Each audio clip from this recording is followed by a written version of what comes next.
People all over the place are tuning in to the UK's best sports radio station, 1089 and 10:53 a.m. Talksport. Book 'em, Tommy. I've been thinking a lot about democracy, partly because a national radio critic wrote a big piece about a show that I did recently, in which I mentioned the fact that I wasn't sure whether democracy really was the way forward, largely because I do have reservations about the fact that, for example, people can't vote until they're 18, and most 14-year-olds that I know are as well equipped to vote as most 18-year-olds I know. So it's just a question of where you put that post as far as that goes. But then there is the fact that some people are just so much more aware and have so many other things to think about, and think about them they do before they vote, than those who just vote because that's the way they always have voted, because it looks as though that's going to be the best vote as far as their wallet is concerned, or they'll vote that way because they need to confound the vote of somebody else they don't like. You know, they have a political argument every day at work with somebody, and so they damn well will vote the way that argument has been going for however long it has been going. Or else they just don't care and don't think about it at all, and waste it either by not voting or waste it by voting in that kind of dead man's way that so many people have.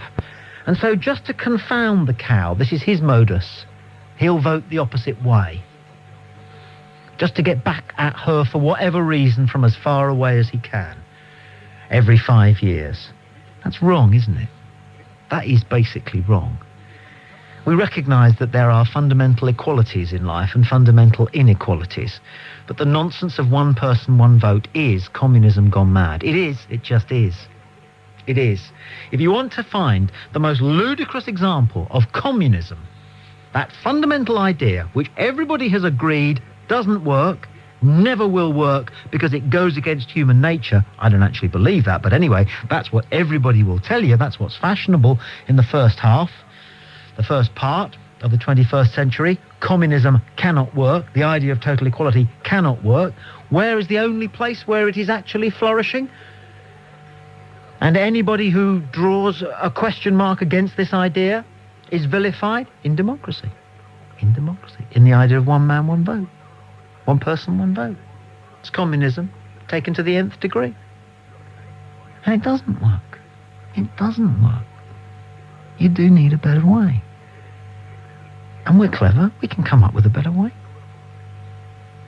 08700 40 50 60. When we walk down the street, we're holding hands and everything, and everyone just, you know, they seem to look at us as if we're third-class citizens, you know. And, I mean, I don't think there's not wrong with what me and my boyfriend are doing, you know. We love each other. And I love him more than I've loved any woman ever. You know what I mean? And I'll never, ever love a woman again. You know what I mean? Because he's got a lot more to offer. Do you know what I mean, Tommy?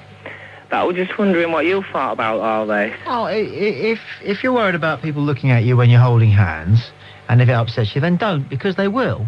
And there's nothing you can do about that. Yeah. So either do it and don't worry about the looks, yeah, or don't do it. And there's plenty of things I'd like to do in the street, but yeah, I don't, because of the consequences. And you've got that one to think through. Well, we're hoping to get married next year. And what we want to do is we want to adopt a kid, you know, and we want to bring that kid up. Not in how we've, you know, been brought up and how we've grown up. We just want to bring a kid up as if it were his own. Well, I don't advise people to enter into parenthood lightly or easily, under any circumstances. Yeah. Leave it for at least another year after you've decided that you want children, is what I always advise anybody and everybody. What age are you now? I'm 25 now, Tommy. Oh, for God's sake. Have you seen the sunrise over the Pacific yet? Yeah, I have, actually. Oh, right. Well, you're halfway there. Yeah, no. Have you seen everything you want to see, done everything you want to do? I have done. Sometime I was 15 You till I was can't 20. say you have done. You're I have. I was a 25. bad boy when I was 15 till I was 20. I was a bad boy and I earned some money and I did this and I did that. I've been at Dominican Republic twice and all over. But now... Yeah, well, I don't know what any of that means, and I'm not talking about that. I'm talking about growing as an individual. I'm talking about reading the right books. I'm talking about finding out what you think is the meaning of life.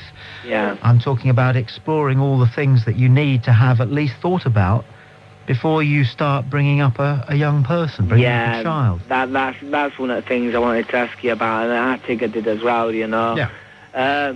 Because it's like I listen to your show all the time, you know, and I think it's great when, you know, because you do know what you're on about. Yeah. You know, a lot of people think they know what they're on about more than you, but they don't. No, they don't. Do you know what I mean? I mean, it's great. I think you've got some some more personal. It's called personal growth, James. Yeah. I mean, you obviously have had things to deal with in your life which are specifics. Yeah. I mean, when I was 15 to 20, I'd never ever thought I was going to be gay. No. I never ever thought that. But Well, now I am. I'm so happy. Yeah, fine, good. Right, that's good.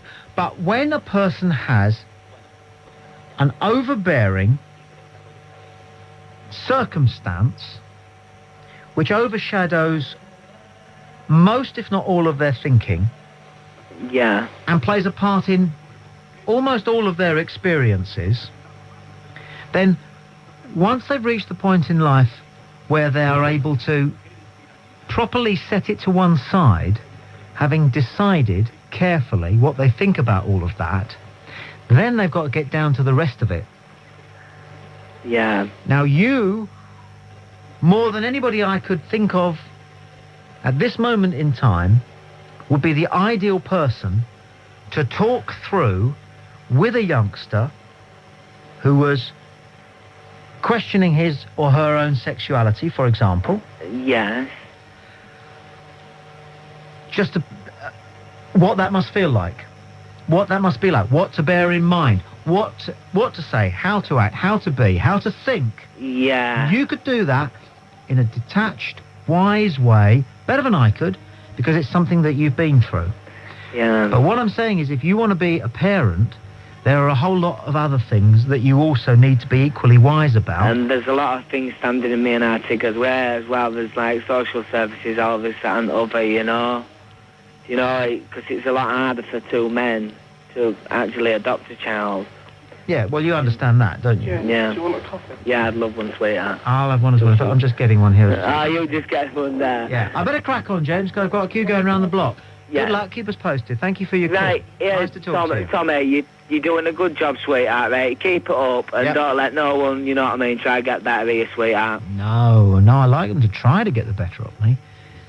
I mean, that's what makes the world go round, isn't it? All it is that makes a phone-in show go round. 08700 40 50 60. Kilimanjaro. He's meditated within the ancient walls of Machu Picchu.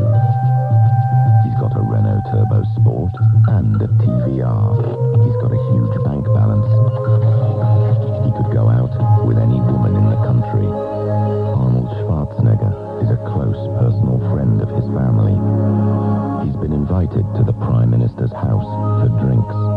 He's the closest thing on earth to the angel Gabriel. He's Tommy Boyd.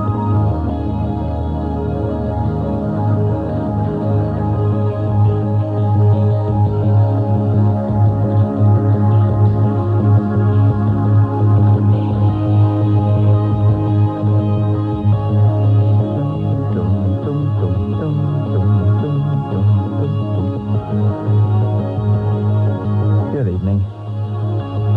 Good day.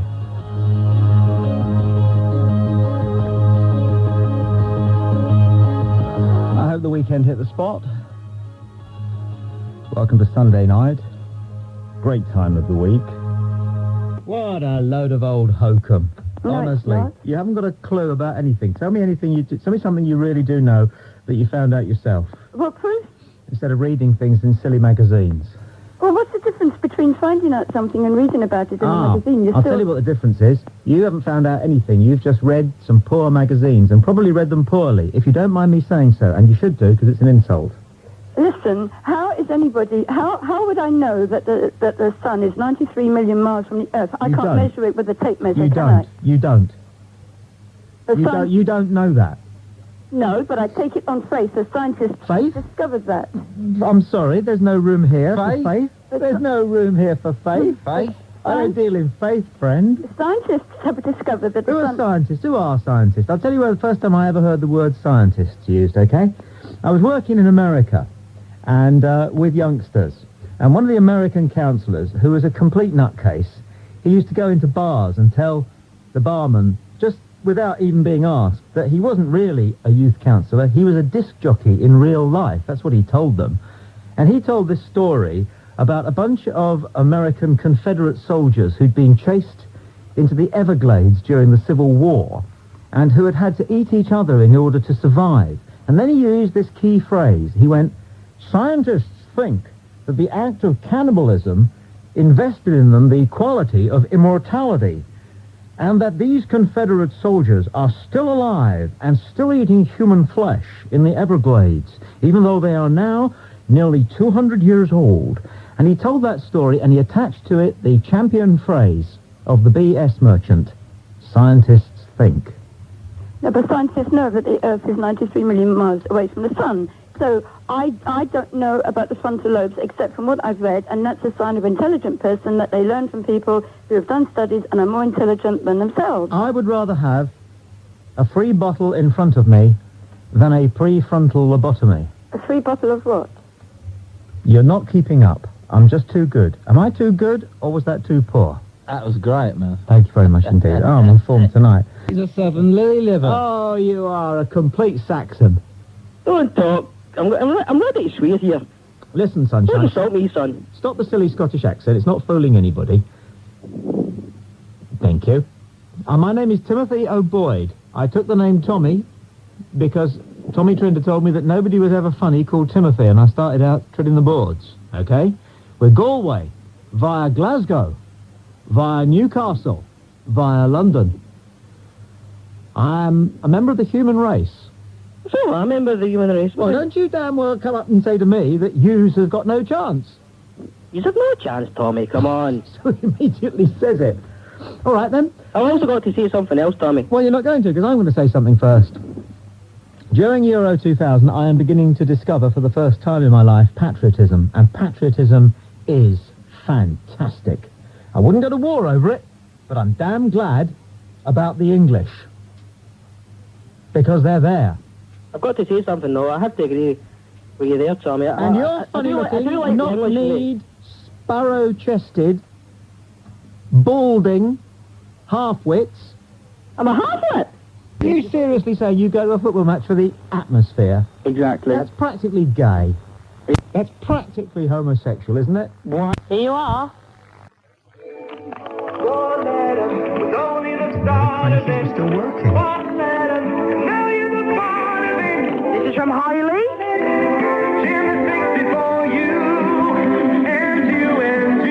Come on, dogger. Must be something that you always want to do.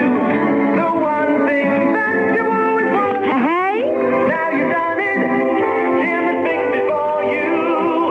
And you, and you, and you.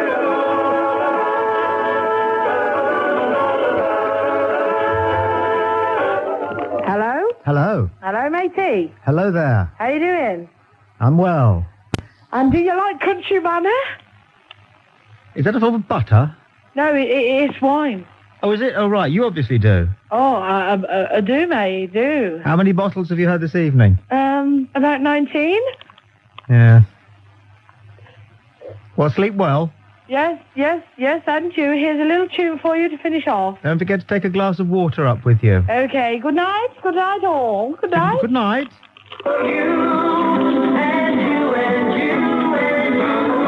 Good night all. Have a good sleep. Thank you. Fade it, fade it. Fade it. Brilliant call. No, very good. That was very, very good. Now we've got ourselves a format here. If you want to come on and talk whatever nonsense there is, and let's face it, most conversation is nonsense, isn't it? Almost all human interaction is nonsense. Let's top and tail it, as we say. as our head of creative would say, let's top and tail it with some FX or some grams. Very nice. I know a bloke whose dog died in a canal, and it was a real moral dilemma for him. He'd taken a barge, and he was taking his family on a barging holiday. And, I mean, what would you do?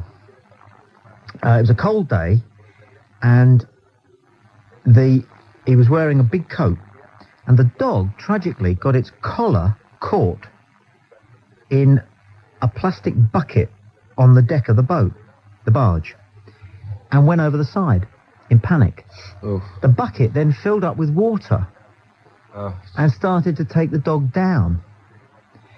He had his coat on and all his clothes. It was there was some movement in the water. It was, you know, maybe it wasn't a canal, maybe it was a river. But anyway, and his children turned to him and said, "Daddy, you've got to save Fido." And he thought, yeah, but you read about this.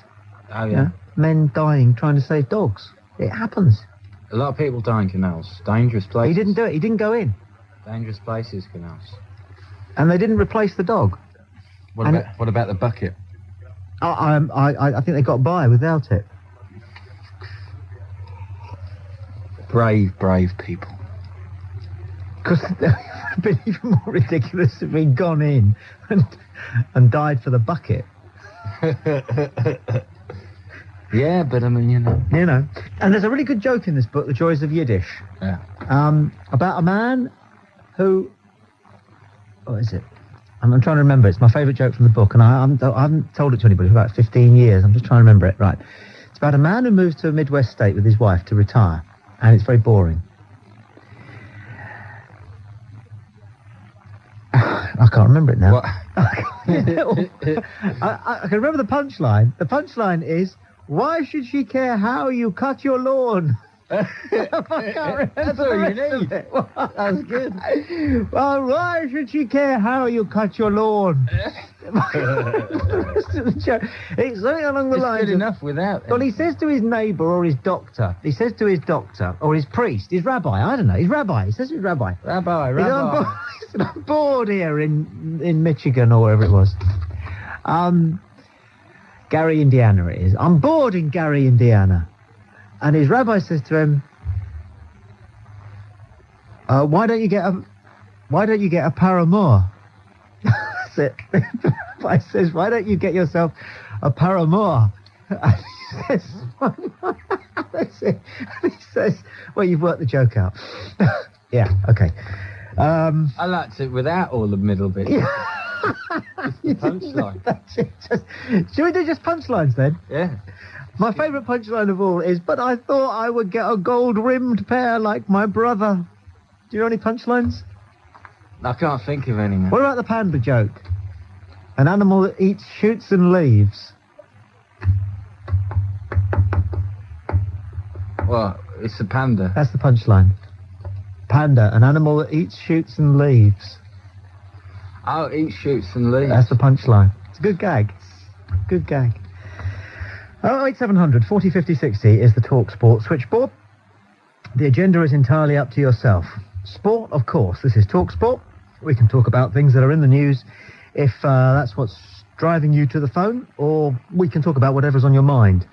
And on a Sunday night, that's often the most fertile, albeit in a sort of a compost heap way, a source of conversation. Line 2, you're live on Talksport. Hey. Hello there. Hi. Bonanita Tingy. Bubala. Did you understand that one? I think I got the kind of gist of it, yes. That's Catalan and Yiddish for you. Hey. Very good. Very impressive. Right, the watches malarkey. Man called earlier to point out that in adverts, all watches are set at 10 to 10. He's not wrong, you know. 10 past 10. He's not wrong. He's not wrong, you know. I've just picked up a catalogue, gone through it, 10 past 10. Yeah. The majority of watches. But there is an exception to the rule where it's 10 to 2.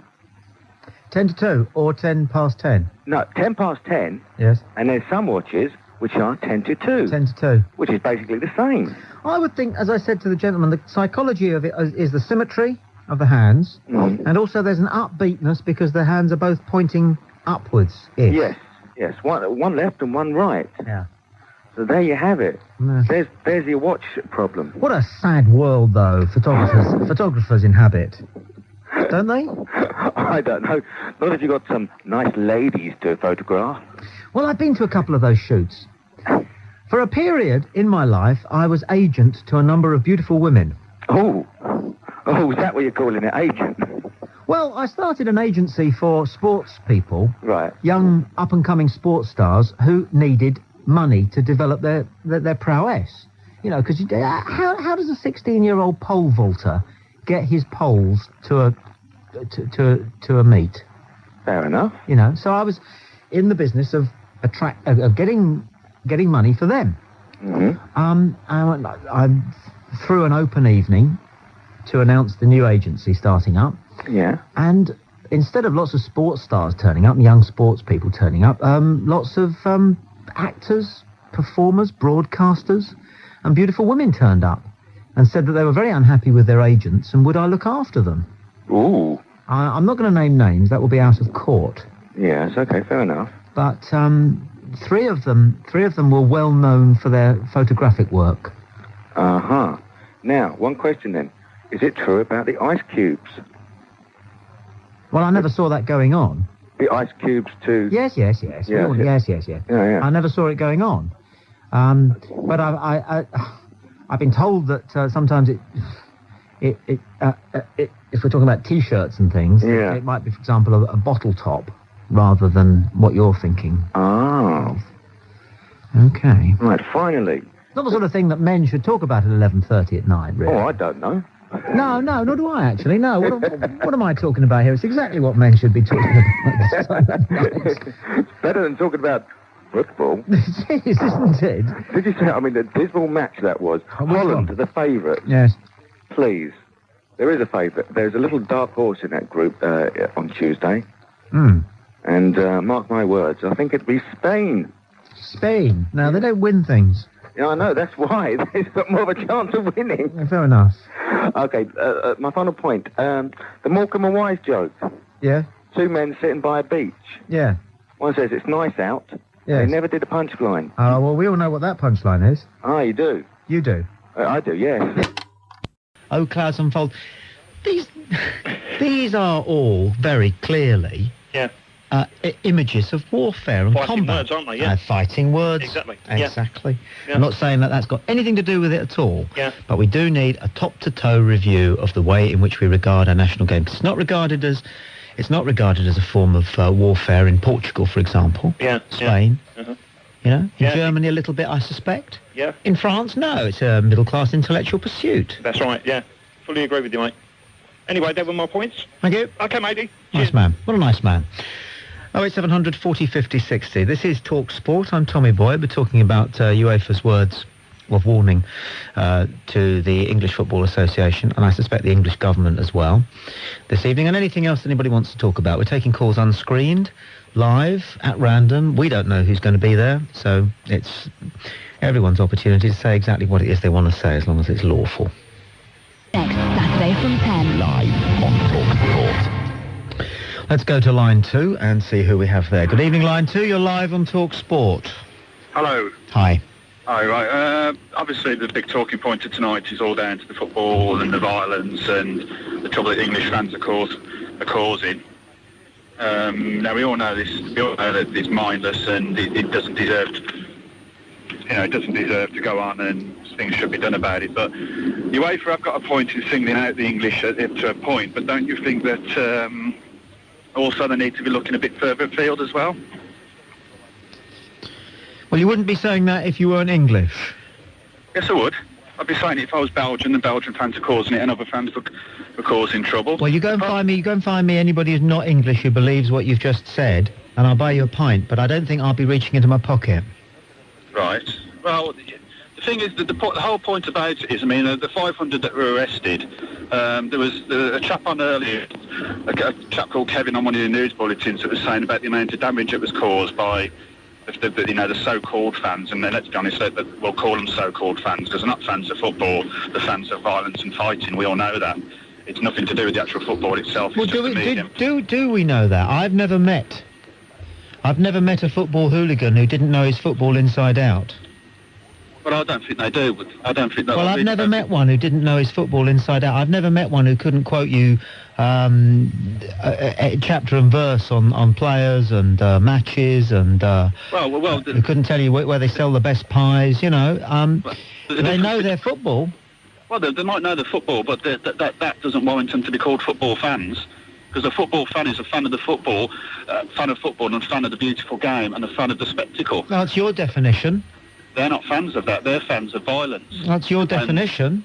We see the same old faces, the same old people at riots, poll tax riots. It's always the same old people that you see. The same old faces come out. It's a forum for violence. Give us a break. You can't identify any face at the poll tax riots that you've seen doing trouble on the terraces.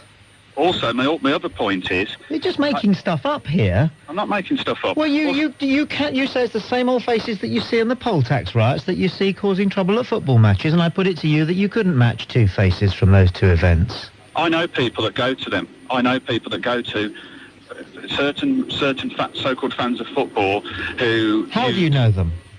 Well, I know of them. I know of people. How do you know of them? Well, I know of people because I see them down the game. No, but how do you know of them, my friend? Give me the chapter and verse on the basis of your knowledge of them. Do you work with them? Are you related to them? Do you drink with them? How do you know them? I know them from down certain football grounds within the West Midlands. This is vague, isn't it? Sorry? This is too vague for us to be convinced of what you're saying. Obviously, I'm not going to mention names. No, you don't have to. You just have to tell us how you know them. You have to tell us how you know them. That won't identify anybody. But you can't do that, and I suspect there's a reason for that. And there was also, another point is the trouble that was caused in the Arsenal-Galatasaray game. A lot of the fans there so-called fans who were causing the trouble, who were wearing Arsenal shirts, were not Arsenal fans. I know that because I know of them from the grounds in the West Midlands. They're not fans of Arsenal. They went there purely as a forum for violence. I'm perfectly prepared to accept that is the case. And also, my last point is... But, all I have to go on in believing that is my suspicion. And I would say to you that because you're not able to furnish us with anything other than, well, I know, don't I? We are left believing that the basis for you saying that... And it's an important point in your argument, which, again, you wouldn't be making if you weren't English, right?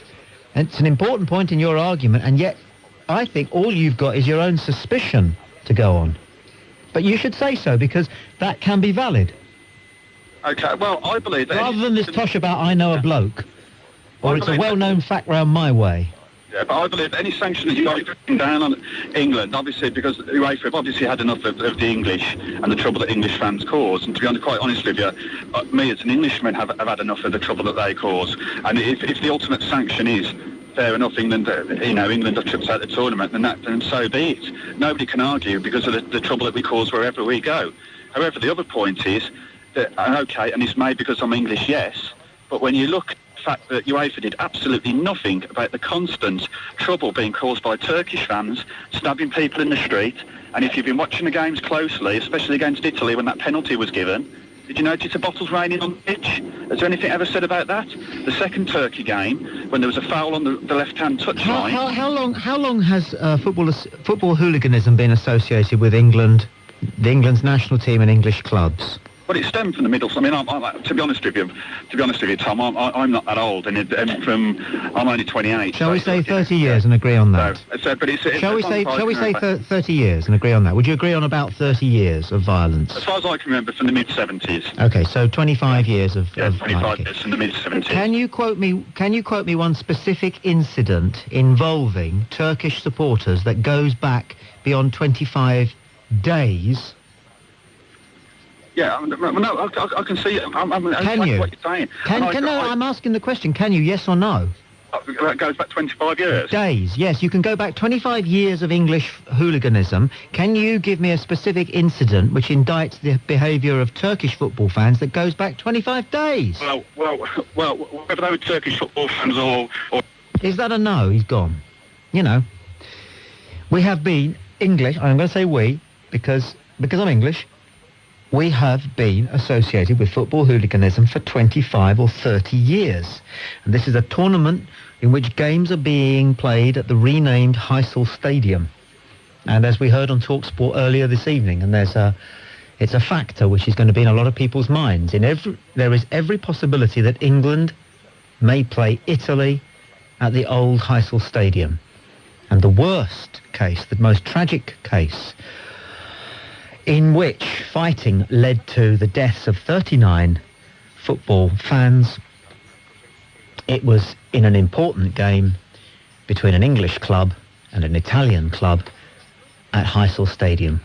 And it was a good 10 years ago. And football officials, football fans in countries across the continent of Europe are looking at chairs being thrown in the streets of Belgium all over again.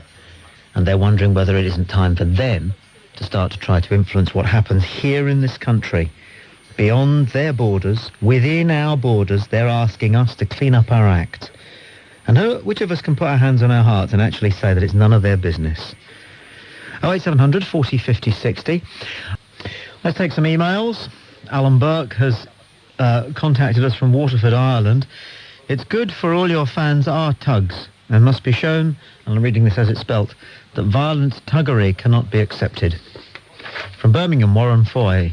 I listen to your show every night and I think you're great. Cool. Nirmal Chopra from Birmingham. Great show. Just bought a computer and the first thing I've done is email you. Keep up the good work. Hope England win Euro 2000. Well, someone's got to have hope for them. Rob Butler from Southampton. Hello, Tommy. I think that England should have scored a few more goals last night if they did a simple thing that kids are taught as soon as they start playing, which is come in for the rebound. Khan dropped a couple. Where was Owen? Etc. Eric Burton, what's happened to Degsy Hatton? Why isn't he on anymore? He's moved to a sister station of ours, closer to where he lives, closer to his home. Peter Beardsley, it says here, has emailed from London. Tommy, I just don't know. I really just don't know. I like that email.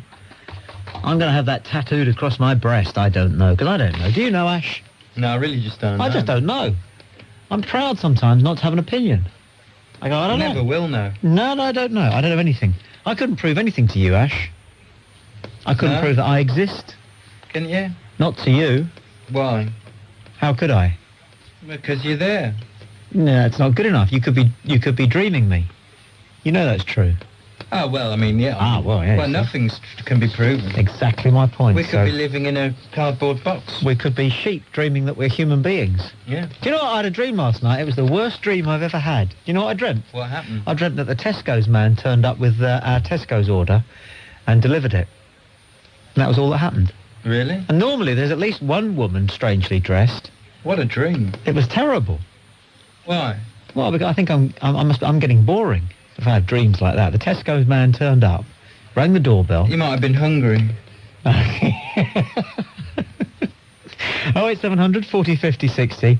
Email the show by going to talksport.net, which is our website, and click on the email the show button. Ravi Sharma from Stafford. Good show. Keep up the good work. You speak with a lot of intelligence and sense. The idiot fans are just a bunch of morons, most probably right-wing thickheads who forgot the war with Europe was almost 50 years ago. If ever a ban should be issued, it should be threatened to all countries, and not just England if it persists. Turkey, for example. But I am just so sick and fed up with the way that England's name has been ruined. Thank you, Ravi. Franco Carreri emails in capitals, block capitals from London. You are talking... Can I say bollocks on air, Rash? Why can't you say blocks? Can I say bollocks? Bollocks? That's what he says. Oh, yeah. I can say that, okay. You're talking bollocks. There are 3 English fans dead by the knives of Turkish fans. There's one in intensive care now. Where was UEFA then? Clearly you are not the sort to stand and fight for democracy. There, look at the mentality of this. Here's somebody who's saying that it's a question of fighting. All right? He's somebody who is saying that we have to fight. All right? For what? Fight for peace, isn't it? How can you compare our war heroes with hooligans? How did you get your job? There, you see, there's the bottom line. The sad man's jealous. Yeah. Beevish. Poor stuff. Very poor stuff. Beevish. But if you came round here, I wouldn't fight you. I would embrace you. Or your mistress. Who was it said that? Somebody or other. Paul emails from Cheltenham. A long time ago... Oh, this is something else. I'll read it quickly. A long time ago, you did a show in which you devoted an hour to the suggestion that your wife was having an affair. I just wanted to know what the outcome of that was, because we care about you, Tommy, and you were in tears and stuff. Or was it just a wind-up? Well, I certainly wouldn't engage in a wind-up about anything as serious as that, I can assure you. But the whole thing has been resolved intelligently, with care, concern, consideration, and love. above all. Martin Potton from East Ham emails, and this is the last of the emails for a moment. Whilst not condoning the violence of English fans, where were UEFA when this is a constant mantra, this. Where were UEFA when 2 Leeds fans were murdered in Turkey? Where were they? What does that mean? We've had it twice now from saying, where were they? Where were they? They were no doubt as distraught as anybody else who didn't know those poor men and their families. They were just as distraught, in other words, as you were, Martin Potton, and just as distraught as I was. Okay? That's how distraught they were. What's to be done about it? On the basis of one incident, nothing can be done. But what it does is it raises your perception, because you have to look for consistent patterns. And if it becomes a consistent pattern, then clearly there is something that you have to act against. If there isn't a consistent pattern between violence that happens when English fans are involved following English clubs and the English national team, if there isn't a pattern there, a pattern which appears to be developing again, not where it was 10 years ago, but getting back towards that. If there isn't a pattern there that's been happening over the last 25 years, then frankly I don't know where there is a social pattern. And that's what UEFA are acting on. If knives are used consistently by people in Turkey, whether they're attached to football clubs or not, against visiting people who are there to watch football, if that becomes a pattern, then UEFA will act. You know that's true. But there are 39 Italian fans who are dead. 39 Italian fans who are dead and who died in a stadium where a match is going to take place in a few days' time between England and Italy, the 2 nations who were involved when that match took place. And that has to be high in the sensitivities of all concerned. There won't be the same ticketing chaos that there was that was partly responsible for what happened at the dreadful old tumble-down Heysel Stadium 10 years ago. Those factors will have been taken into account. But if chairs are being thrown and chants are being made and invitations to get involved in punching and kicking are being issued by bunches, whole big bunches, collections, gangs, gatherings, crowds of English fans, and it becomes a consistent pattern, then UEFA have decided that they're going to do something about it. Where were UEFA when those 2 fans were stabbed? Come on. 08700 40 50 60. Let's take some more calls live on screen and at random. This is Talksport, line 4. You're on the air. Who's this? Jamie. Hi, Jamie. All right, Tommy. Hi. You caught me by surprise there a little bit. Okay, we'll take your time. Okay, then. That start off, that bloke that just emailed, that email you read out a minute ago concerning your wife and that, what a plum. Nasty man. Yeah, I'll say it for you. You never said it. And that other bloke, the bloke that said he don't smoke the reefer, yes. I reckon he ought to start, don't you? Well, I don't know. I'm not allowed in law to suggest that such a practice is I'll anyway say normal. it for you. He better start. Well, I think I have to warn you that you mustn't say things like that. Okay. And it's illegal, and I'm going to have you arrested and thrown into a UEFA jail. Okay. All right. I'm a cab driver, as it happens. That thing you mentioned about the Mercedes thing, yeah, I thought that was well interesting. I better be careful. Yeah. Just bought the missus a Rolls Royce. No, not really. I'll tell you what, though. Let me give you an example. You're a motoring man, obviously. Yeah, go on. You know, like some of those guys are pulled over for doing 110. Yeah. The first thing they do is say, but I was overtaking somebody who was doing 100. You know, why didn't you nick him? All right. And I feel that... They do, don't they? Yeah. And I feel that there's a similar sort of mentality amongst some people who are looking at this UEFA warning this evening. They're saying, yeah, we're bad, but other people aren't perfect, so let's go after them too. What about you know, just facing up to what it is that UEFA are trying to tell England, which is that we've got a problem?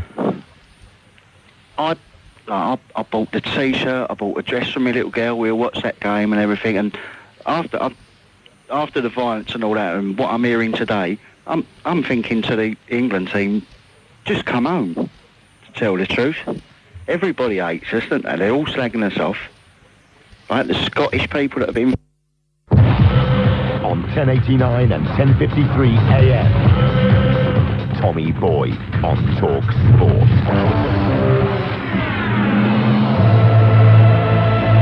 The Argument Hour on 1089 and 1053 AM. Talksport.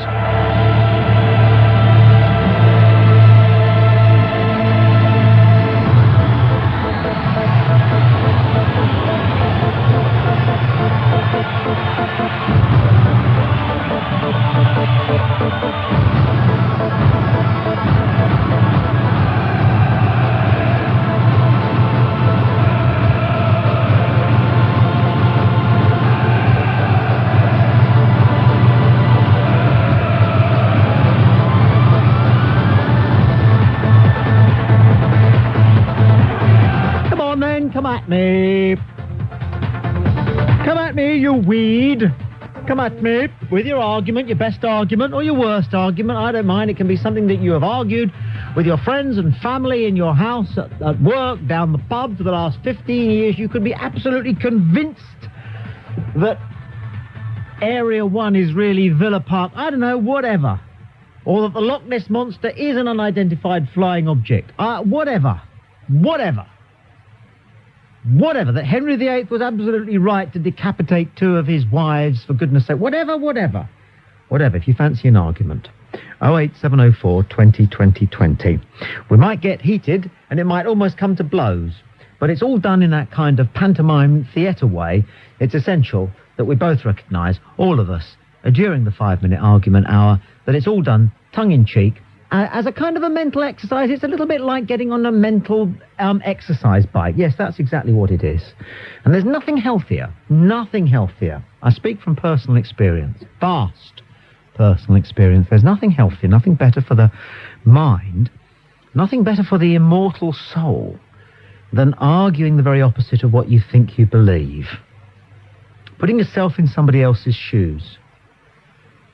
Seeing what it looks like from the other side of the fence. Magnificent. 08704 20 20 20 is the telephone number. Problem with that? Are you sure, Tommy? Well, all of Rapinoe's films clean up at the box office in France. You should know that. Swordsman on the Roof? Did you see that? Fiddler on the Roof? Swordsman on the Roof. Oh, sorry. No, not aware of that. Fiddler on the Roof. Rapinoe's Fiddler on the Roof. Well, I'm surprised, Tommy. I'm talking to a real National Film Theatre buff here, aren't I? What about Kurosawa? What would you have with that? The pilau rice? Exactly, so... Yeah, but if, as you say, Tommy... Yes? It's only good if I'd have heard about it. It's only good if you've heard about it. Now, that's interesting. Now, I'm going to write that one down, because that reminds me of that thing, if a tree falls in the forest and there's no one there to hear it, does it actually make any noise? Well, that was the thing you're going for, really. If there's music that is good and no one hears it, then how can it be good music? That's your point, and it's only good if I've heard about it. Well, that's basically what you were saying. No, but definitely not. No, never tell me what I'm saying. I know exactly what I'm saying, and it very rarely is what anybody tells me I'm saying. Thank you. Yeah, this music's all right. It's growing on me. Bring it up. Yeah. It's... Oh,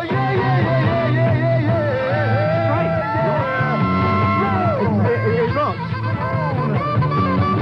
Who is it? You don't know who it is? It's a band called Case of Time. It's very middle of the night. Yeah. And it's very smoky basement bar. Yeah. It's very... lots of black guys sitting around being cool. And one beautiful platinum blonde in a figure-hugging snakeskin dress down at the end there with my telephone number borrowed on her wrist. It's very that, don't you think? Yes, absolutely. But apparently these guys were big in Wigan. But as it is, we're here. So give us a call. I don't know what it is about today, but I've noticed that everybody has been off. I bought some clothes, pair of shoes and a pullover in an ordinary high street gents clothing shop next it was. And the woman could not have been more offhand with me. And when I paid, which was with my switch card, she gave it back to me, and all she said to me during the entire transaction was, "Can hardly read your signature." Great, I'm a customer, for crying out loud. And it was just a succession then of things like that. And I phoned up the secretary of my local Portsmouth Football Club supporters branch a couple of hours before I left this evening to tell him that I had managed, by phoning round and being persevering, I had managed to persuade the chairman of our club, the Serb billionaire Milan Mandaric, to attend our next meeting. But he couldn't make the 6th. Could he come on the 13th? And this guy gave me grief. He didn't say, "What? You have booked the all-time guest for our meeting?" He said, "Well, that's going to be a problem, isn't it? We're going to have to change the dates." Well, and my wife came in from work with a look of thunder on her face. for no reason. So whilst we were having a cup of tea, I said to her, you know, is anybody in a funny mood at college today? And she said, yes, an awful lot of people were being very short. So one of the things you can do on a show which focuses just as much on human nature and what it takes to be us as sport and the news, which are technically our brief, one of the things that we can do is just chew the fat on things like that. So please call 08700 40 50 60. Always seems to defeat me. There we go. Line 1, good morning, you're on Talksport. Hello. The music might be grown on you, mate, but it's flipping grown over us. We were promised Chris Ashley tonight and Mike Dickin, and now we've got this, who dare complain to here? And how do you know he'll be there in the morning? What are you on about, pal? What's your Well, everybody problem only here? stays here 2 minutes. Who can we complain to on Talk Radio? What about? About you. About me? Yeah. What's the problem with me? Well, you're not supposed to be on tonight. Well, I can't help that. Well, who said I'm not supposed to be on? The papers. The papers? Yeah.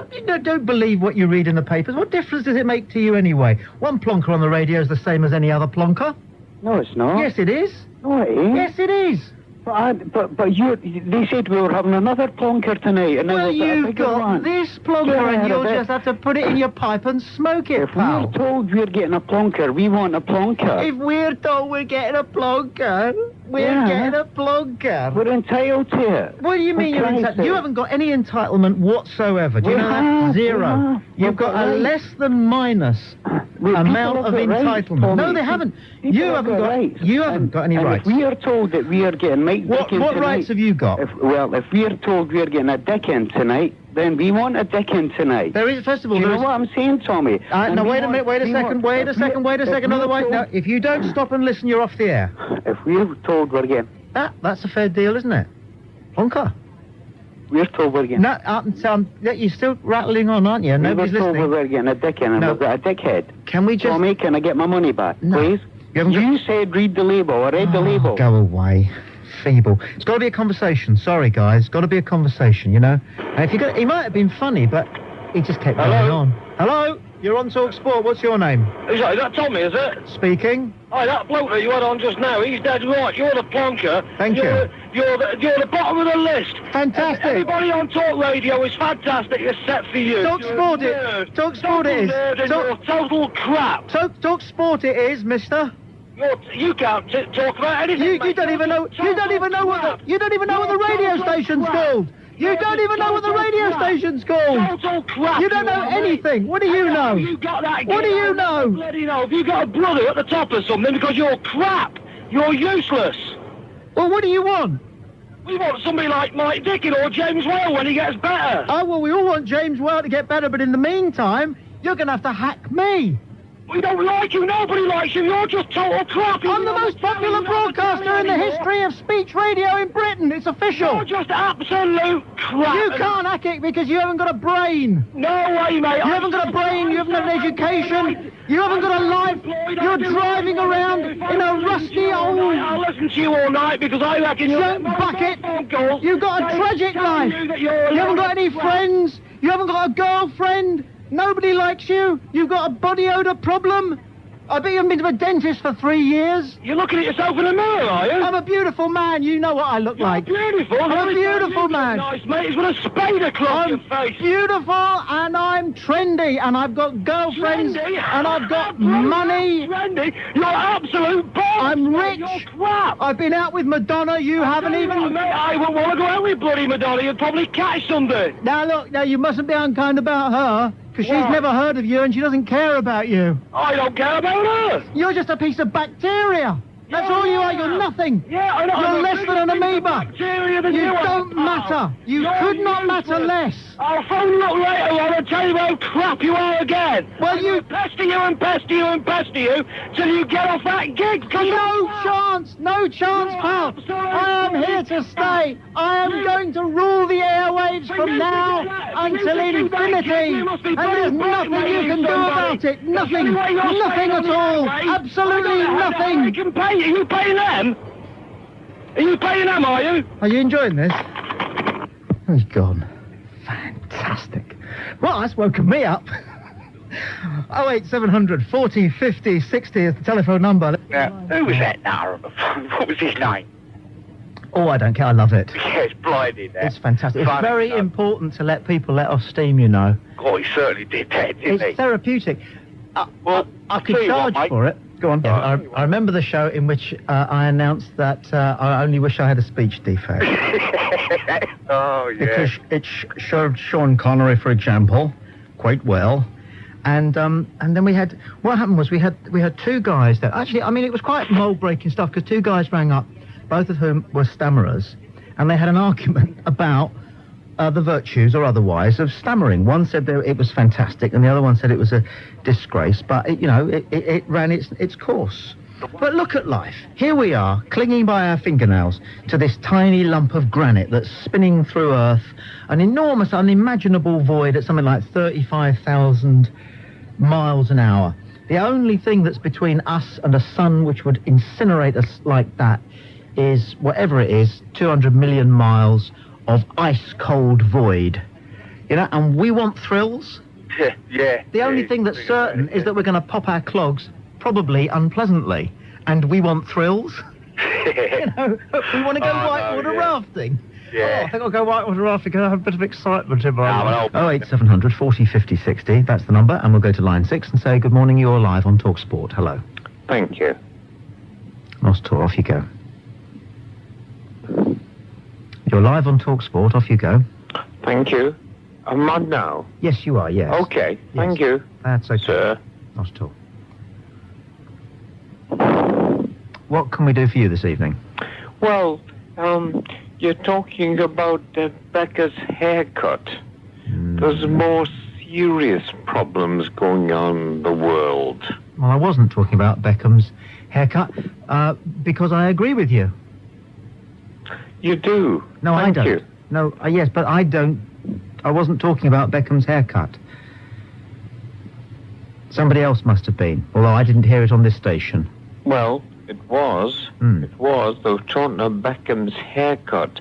We've got all these problems in the world, and you're talking about Beckham's haircut. Yeah, mind you. And Madonna having another baby. Talking Who about... needs to know about that? Nobody.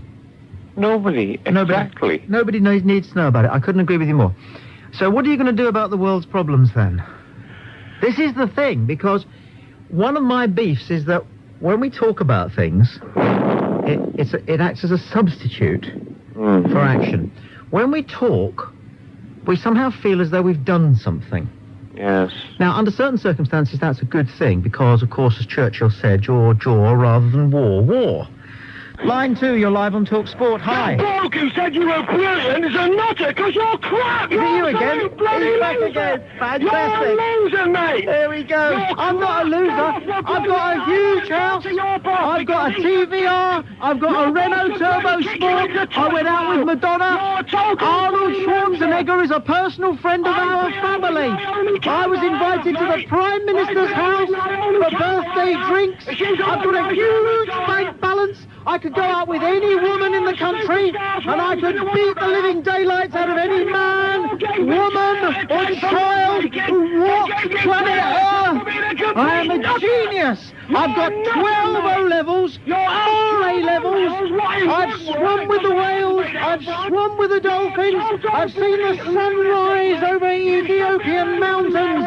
I've planted rice in the paddy fields of Thailand, and I have sat and meditated looking out over Machu Picchu. I'm a complete human being, a genius, the closest thing on earth to the angel Gabriel. And you are a lost soul, and I'm glad. Fantastic. So it'll work out. It does for me. I think he enjoys it. That's cool. It's the equivalent of crunching 50 abs down the gym, or 10 minutes on the bicycle. But I'm not going to let him on too often, because I could get bored with it. I'm not worried about you. It's just me. I could get bored with it. 08700 40 50 60. Sort of. I don't know whether I agree with myself. You disagree with yourself? I tend to think probably that I was wrong. Now, I think it's a great thing to be able to realise that you were wrong. And I'm probably one of the few people you'll meet who is prepared to disagree with himself. Right. But when you say the real world, I don't think it is the real world any longer. I think what you call the real world is actually an artificial design, a rather less of a theatre and more of a warehouse, or a workhouse, I should say. The real world, it really is the world that our spirit or our soul inhabits. And I find that most people's are largely in torment. I'm sorry, I'm not getting spiritual with you here. No, you carry on. I'm just saying that, as I was saying to the gentleman in the car about 5 minutes ago, to watch the sunrise over an Ethiopian mountain, or to sit and contemplate at Machu Picchu, or to help plant rice in the paddy fields of Thailand, or even actually to sit in your own kitchen and drink a cup of instant coffee without having to wonder how you're going to deal with your next set of target figures, or indeed pay off that, meet that next standing order payment. Those are the real jobs which are to be done, and education doesn't seem to be doing that at all. And of course industry won't, and you wouldn't expect it to.